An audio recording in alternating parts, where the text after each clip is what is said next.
The video addresses the complex issue of suffering, particularly among virtuous individuals. It questions the compatibility of a benevolent God with the existence of widespread pain. The introduction frames suffering as a seemingly unavoidable aspect of human existence. The exploration of these questions will be guided by the ancient narrative of Job. Job is introduced as a man from the land of Uz. He is described as blameless and upright in his conduct. Job is characterized as one who fears God and avoids evil. He is blessed with 7 sons and 3 daughters. Job's immense wealth made him the greatest of all men in the East, demonstrating God's blessing. The scene portrays the heavenly council, a gathering of angels before the Lord. Satan is also present among the angels in this divine assembly. The Lord inquires of Satan regarding his observations on earth. Specifically, the Lord questions Satan about the righteousness of Job. Satan challenges the sincerity of Job's fear of God. Satan claims Job's piety is motivated by God's protection and blessings. The accusation suggests Job's reverence is conditional, not genuine. Satan proposes that removing God's favor would reveal Job's true feelings. The challenge implies Job would curse God if deprived of his blessings. God permits Satan to test Job's faith, setting the stage for a series of trials. Satan is forbidden from directly harming Job's physical person during this initial trial. Messengers arrive, bearing news of successive disasters, each compounding Job's suffering. These calamities include the loss of livestock, the death of servants, and the tragic death of all his children. Job experiences immense loss and suffering. In response, Job tears his robe and shaves his head as expressions of grief. Job then falls to the ground, demonstrating humility and submission. Despite his suffering, Job chooses to worship God. Job acknowledges God's sovereignty, stating, "The Lord gave, and the Lord has taken away. Blessed be the name of the Lord."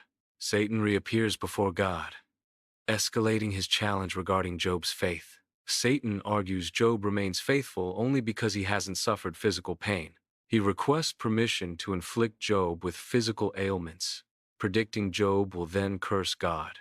God grants Satan the power to afflict Job's body, testing the limits of Job's endurance. However, God sets a firm boundary. Satan is forbidden from taking Job's life.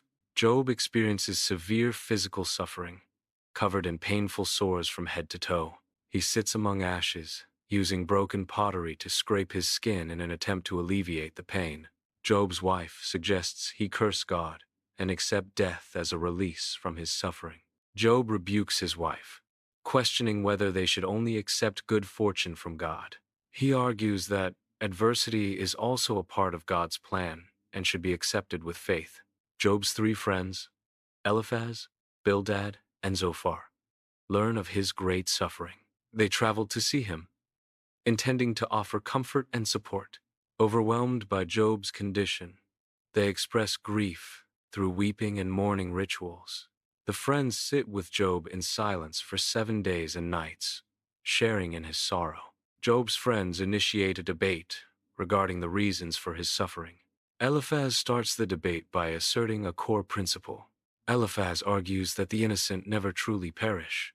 He suggests a causal link between suffering and sin. Eliphaz implies Job's suffering is a consequence of his own sin. This argument frames Job's misfortune as deserved punishment. Bildad asserts that divine intervention is contingent on Job's purity and uprightness. He implies that Job's suffering indicates a lack of personal righteousness. Bildad suggests Job's children died due to their own sins. He proposes that Job's current trials are a direct result of his own misconduct. Bildad's argument centers on the belief that suffering is a consequence of sin. Zophar accuses Job, suggesting his suffering is a result of his sins. He implies Job's punishment is less than what he deserves. Zophar believes Job's wickedness is evident through his afflictions. This perspective views suffering as a direct consequence of sin. Zophar's words add to Job's distress and challenge his integrity. His condemnation reflects a retributive theology. Job asserts his innocence amidst his intense suffering. He questions the justice of his suffering. Given his righteous life, Job expresses deep anguish and feelings of abandonment. He longs for a mediator to intercede between himself and God. Job seeks understanding and resolution to his profound suffering.